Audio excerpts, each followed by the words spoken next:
like to relax, you do paintings and make movies and stuff like that.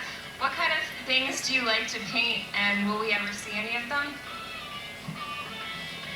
That was a long time ago. I don't think either of us have painted in a while, but you know, we like to make short films, and some of them end up being these silly videos. And Are some of your films in post-production right now?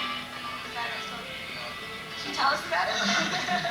Well, I don't know which one you're referring to, so I'll just assume that you're talking about there's a concert film that we shot in Australia during our tour over there, and there's an ongoing film which is sort of a documentary of the band since the beginning.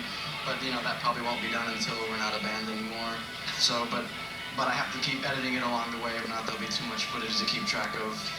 That's kind of cool. Like, so do you think that it's going to be almost like when you see the DVD releases of live concert footage of a lot of bands, it's something that would you think you release it before you end as the Mars Volta? Could we expect in the next couple of years, maybe?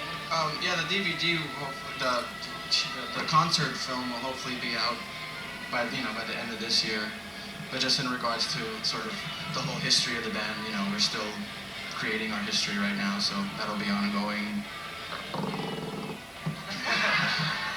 Love it, love it. I was talking to you guys downstairs, and I saw you last night, which blew me away. And then right now on the live show, I can imagine that for you guys as a band, is your recording process a lot different than how you do this live? You're saying yes.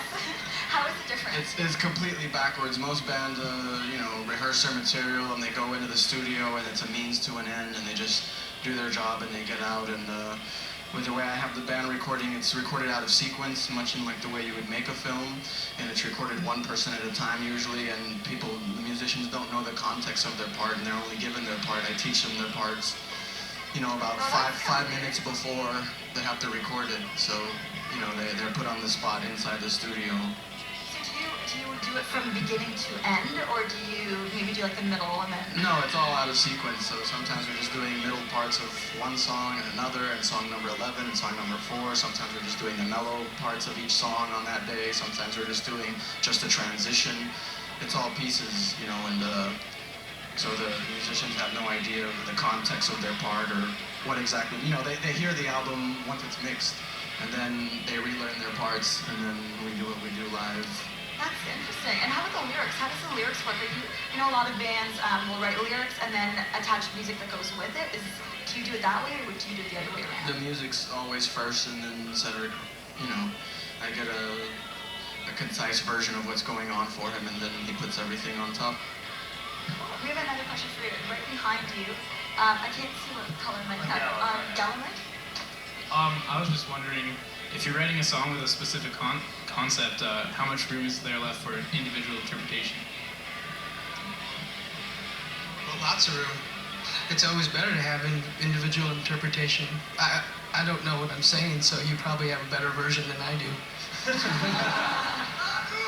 All right, on green light, go ahead. I was just wondering, what were some of the first performances you went to go see, and were any of those performances ones that inspired you to be musicians? Yeah, big time. My first punk concert was in a ditch in El Paso, and there was this band called Uglor playing, and they were three kind of crusty punks. It's this 1988, and you know, they used to like cut their hair and dreadlock it, then super glue it back on their head. And they had a generator, and we were all skateboarding in the ditch, and then we saw Uglor play, and that was my first punk concert. That's a really good story. So I want to get into this album. One thing that a lot of people last night at the concert asked of the fans that were there what they wanted to hear you guys talk about on the show today, and above and beyond everything else was, I guess, the whole Ouija board thing that happened while you guys were recording this. Can you kind of tell us the story in a nutshell of what happened? In a nutshell, Cedric, in a nutshell.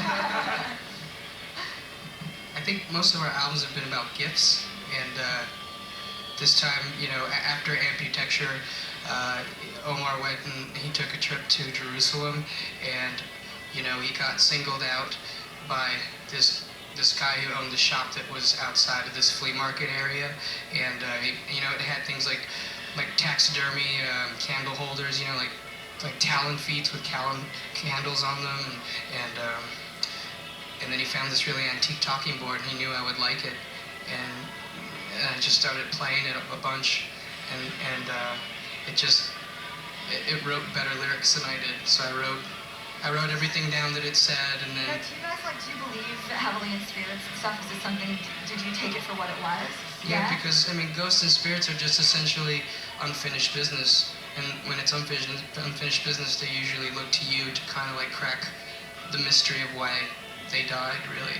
So it would basically give you. Did it give you ideas for lyrics, or did it actually give you word by word?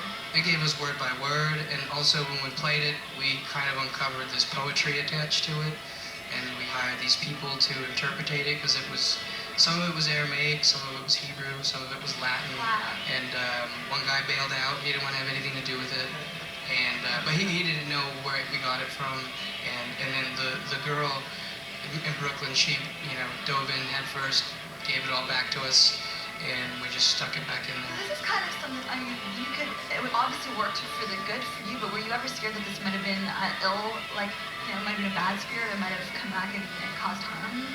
I don't think it would. I mean, for me, when I look at the story in hindsight, to me, it's the story of two women trying to talk about how they were murdered by this guy.